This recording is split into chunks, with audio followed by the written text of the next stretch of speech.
Great job! Now that we've split our code, let's take a moment to recap.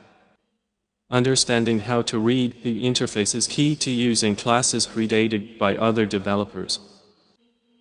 You don't need to know how the engine works to drive the car. You just need to know how to use the steering wheel and pedals.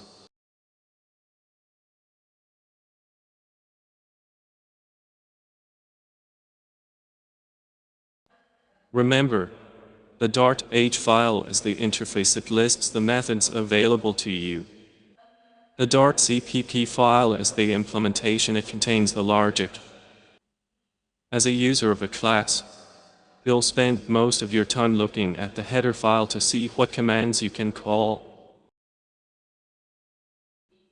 To use our organized class in the main sketch, we simply include lead.h at the top. This tells the compiler about the lead class. From there, we use it exactly like we did before. Notice how clean our main file remains, no bulky class definitions getting in the way.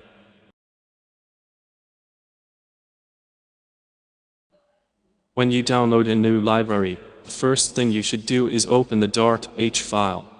Ignore the private section and look straight at the public methods.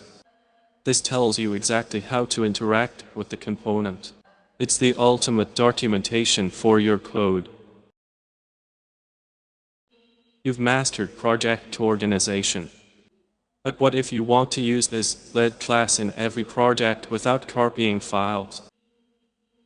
In the next lecture, 03.05, we'll turn this into an Arduino library. See you there.